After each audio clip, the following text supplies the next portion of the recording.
The UFC is the most unforgiving sport of all time, and fans, myself included, can forget how dominant a fighter really was when we see them going on losing streaks. It can be hard to watch when you see one of your favorites, one of the most dominant, get submitted out there by an unranked fighter. We're going to be looking at fighters whose legacy has been completely altered by their losing streaks and see if we still consider them all-time greats. So starting off with the hardest, the worst, and one of the hardest fall-offs in all of sports in Tony Ferguson. Tony Ferguson used to be that fighter that everyone would be hyped for on the card. You knew he was going to get in there, he was going to get beat up, and somehow he was going to pull it out. His crazy performances against Kevin Lee and Anthony Pettis, he has some of the most iconic fights of all time, and it hurts even more knowing that he never got his shot for the undisputed against Khabib, because everyone knew back then Tony had a chance. Even if you call us crazy, Tony had a chance, man. Those triangles were dangerous, but now we've seen him fall off. And at first, it was Justin Gaethje. That's okay. Then it was Charles Oliveira. And it was like Charles wasn't super known at the time, but that's okay. It was short notice. Then we saw him lose to Beneil, and it was like, Beneil?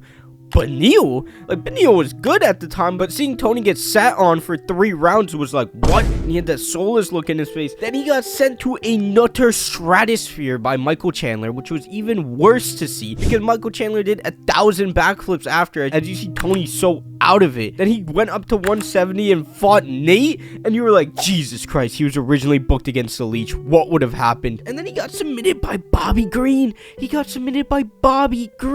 And then he actually probably had his best performance in recent years against Paddy, where this time he only lost 29-28. To say that it hasn't ruined Tony's aura is huge. How can you go from being the boogeyman, now you're looked at as the fighter that's going to get fed, to an up-and-coming star? And seeing Tony look helpless out there turning to David Goggins, it's really hard to watch, and everyone just wants him to retire at this point. He's still going to keep going, and I hope he can get that win, but please, Tony, if you win, just retire. And now we have one that's a lot more recent, a lot more modern, but when he was at his peak, he was even more dominant than Tony. And that's Kamara Usman. Now, I know what you're thinking. What are you talking about, Kamara Usman? He's only lost 3 in a row, which may seem a little bit obscure for me to put him up there, but you have to remember, he was basically 2 minutes away from universally surpassing GSP in the minds of many. Of course, Dana White thinks he already did surpass GSP, which is debatable for sure. But seeing Usman go from being one of the most dominant champions of all time, one of the toughest divisions of all time, he gets knocked out in what you can call a fluke win to some degree. Yes, they set it up, but let's be honest, he was winning most of that fight, and he was going to win the fight. And then fighting Leon the 3rd time, he looked like he came out flat, and a lot of people think that fight was really close because the scorecards were pretty close, but you have to remember Leon lost a point. Leon lost a point and still beat him on all the cards, which is rough to see Usman lose a decision that was really his bread and butter. But because of his knees, you really can see that he's not as agile as he used to be, and as he's continuing to age, that's just going to get worse and worse. Then all of a sudden he got booked against Khamzat Chimaev, and yes, some people think that fight was a draw. Honestly, I kind of am in that category. I know some people trying to argue that Usman won that fight, which is a little bit bizarre to me. I don't really see how you get there. So he definitely hasn't fallen off just yet to a point where we can say he's on the level of Tony. Definitely not on the level of Tony yet, but he's likely going to get booked against Strickland, who moves around a lot, or he's going to get booked against Costa. Both of those are super hyped fights, but him moving up to 185 is just a bit risky, and I think he would have done better at 170, but I don't really know if I realistically see him winning any of those fights. Yes, he beat Strickland the first time, but this is very, very, very different, and mainly on the Usman side, just because of how old he's getting and how bad his knees are. So I wouldn't say Usman's legacy has been destroyed, but it definitely sucks for a lot of modern fans to watch Usman go on what could be a really bad losing streak. And like we know, when the UFC got a star, you have to fight the big name, so he's going to continuously get these really hard fights. Now the next one, it hurts. It's just as painful as Tony, and that's Frankie Edgar. Frankie Edgar was a little engine that could, proving that weight class didn't matter and anyone of any size could compete at any level. We saw him get knocked out spectacularly time and time again. UFC 268, the Cheeto front kick. It's really hard to see someone that was such a fan favorite and such a star for the UFC in the early days go and just get knocked out time and time again. You have to give him some credit because of how long he's been doing this, moving down weight classes like crazy, but people still don't realize how good Frankie Edgar was, and I don't think a lot of modern fans have gone back and seen that Frankie did something that no one really thought possible. Someone that small winning the belt at 155, like, that's insane. Look at him, he looks like he could make flyweight. So Frankie's legacy, saying destroyed is definitely a bit too far, but definitely altered heavily, and in the eyes of most new fans, they're really only going to know him as that fighter that got knocked out spectacularly every single time he came up. But if you could leave a like on this video, I would really appreciate it, and let's get back to it. The next one, oh man, this is recent, and Alexander Volkanovski, man. Alexander Volkanovski. Has he fallen off? Has he fallen off? All right. I know this is probably going to be really heavily debated because, yes, he's only lost 2 in a row and 3 in his last 4. But let's be honest here. It's not looking great for Volk. So first off, we have his loss against Islam, which is not really that big of a deal. It was a really close fight. I thought he won, honestly. But you can also pretty easily give it to Islam, depending on how you grade control time. And then we saw him get brutally knocked out by Islam. Seeing Volk fall like that was one of the worst things I think I've had to endure in my entire life. And right away, jumping back in to fight Ilya, who is the scariest featherweight contender in a really long time, only to get knocked out after doing the whole old man gig. And it's really, really hard to give him a chance against Ilya again. That being said, I'm definitely going to root for him again. And Volk's chin is in huge jeopardy of just being gone forever. And if he loses that fight, I can see Volk moving up to 155 and having to deal with it even more. And this whole idea of Volk being obsessed with getting the 155 belt might have been his detriment. He never should have accepted that fight against Islam Makhachev. But perceiving Volk now compared to what he used to be, now when Volk gets a fight, you don't really even know if he's going to make it out the first or second round because of how brutally knocked out he was. And Volk used to be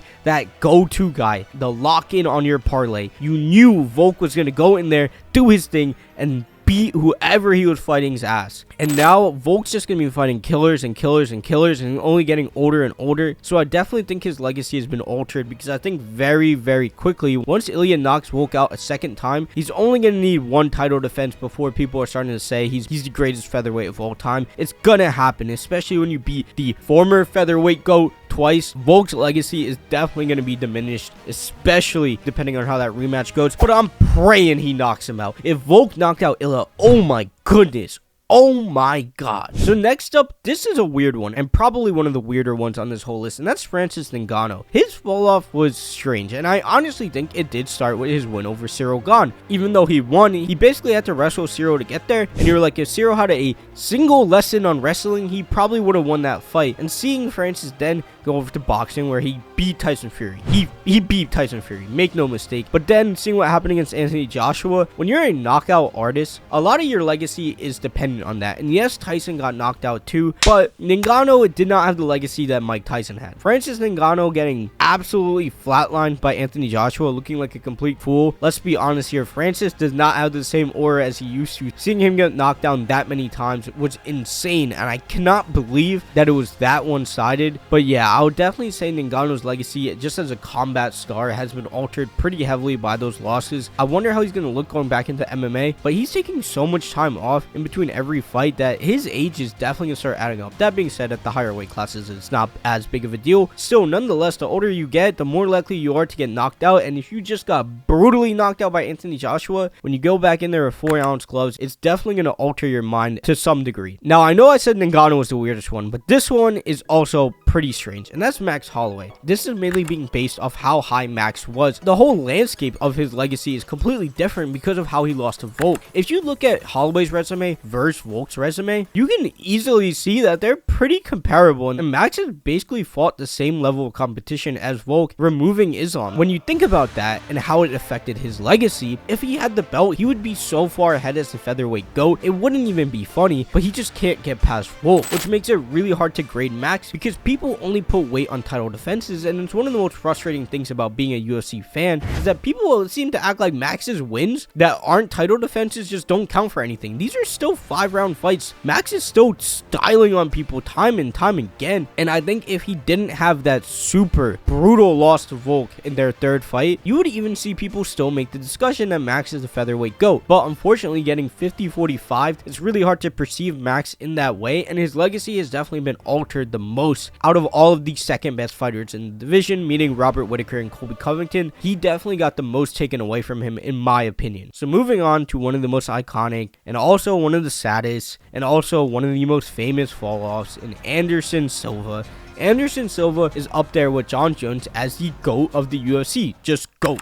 period. Unfortunately, him going on such a heavy losing streak after the leg break, everything went Weidman. He even lost to Uriah Hall at one point. He lost to Izzy, which is no shame in a lot of those losses. But similarly to Max, you have to think about how high of a peak he was at. And also, unsimilarly to Max, he did not win his fights after. He just kept on losing and losing. And people may still have had John as the GOAT before, but that definitely makes it a lot easier for people to be like, yeah, John's the GOAT. Anderson lost like 8 times after his title run. I definitely think his legacy has been altered a lot, and he of course got that Nate Diaz, Jake Paul loss too, and it's hard to remove these losses from your mind, but saying his legacy is destroyed for Anderson would be a bit too far, just given the fact that his peak was so high. But you're literally talking about someone going from undoubtedly one of the top 2 fighters of all time to now on top 5 lists. He might be around 5 or 4 depending on whose list it is. So Anderson, I think it's okay. It sucks to see, and his was also injury influence, but he's still a legend. Moving on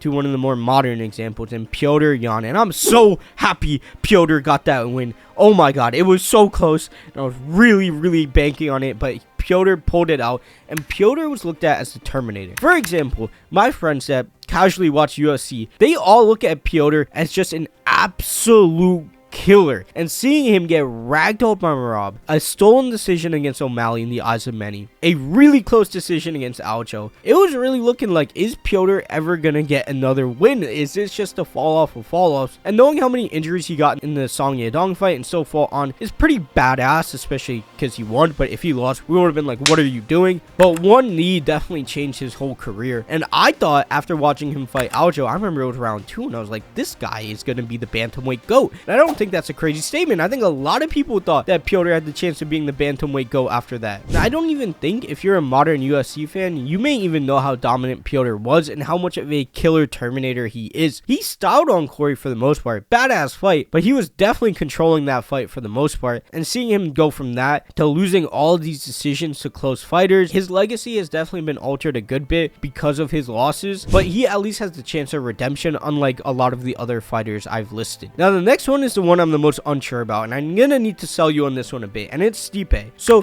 the whole premise of my argument of putting Stipe on here is that Francis knockout has essentially taken him out of the octagon now, I believe, for 4 years, 3.5 years, and it's absolutely insane that Stipe, the heavyweight GOAT, has not fought in that long, and he's coming back to a title shot against Jon Jones. I understand you need to promote greatest heavyweight of all time against greatest of all time. That, from a marketing perspective, is huge. But seeing Stipe go from that status of fighting DC, beating Ngannou, to 1 loss, to putting him on the sidelines for that long. So would I say it destroyed his legacy? Maybe not. But once Jon gets a couple of heavyweight wins, you're going to see people say that he's better than Stipe all time. Jon is going to run through Stipe because Stipe is old. And if Jon fights Tom and wins, which I think Tom would win, to be honest, but if he does and wins, you're going to see people put him over Stipe very quickly, and I think Stipe would have had a chance to really rack up some wins. He would have beat Cyril, I think, fairly easily. He would have beat Derek Lewis fairly easily. That being said, he probably would have lost in the Ngannou rematch, but Stipe would have had a real chance to change his legacy. So moving on to the most famous and the most famous fighter of all time, Conor McGregor. His fall off and legacy changing is really hard to watch because he basically did the entire thing to himself from being a complete idiot. And yeah, he cemented himself as first simultaneous double champ in UFC history, which is really sick, and people are going to hold that forever. But he was so sharp against Eddie. He looked so good against Eddie. You were like, who is ever gonna beat Conor McGregor? He knocked out Aldo in 1 punch. 1 punch, he knocked out Aldo. At that point, everyone was like, this guy could be the greatest fighter of all time, and he never was pound for pound #1. From there, that guy is a shadow of himself, and we never saw a performance like that again, unless you count Cowboy. But that was a pretty weird fight. It was 40 seconds. Cowboy isn't exactly a killer. Yes, he was better then than he was at the end of his career, but still, Conor had the chance to be the greatest UFC fighter of all time, and who knows what his star would have been if he kept on winning. Because think about how big he is now. Is there even room for a star to get bigger than that? Who knows? But all in all, I'll say losing doesn't destroy your legacy completely. It definitely makes it hard to view fighters the same, seeing them lose time and time again, knowing that they were once dominant. If you enjoyed this video, why don't you check out this video on every storyline going on at UFC 300? And if you enjoyed this video, leave a like, subscribe, and don't forget, we're just getting started. We're gonna stay consistent, and I'll see you in the next video.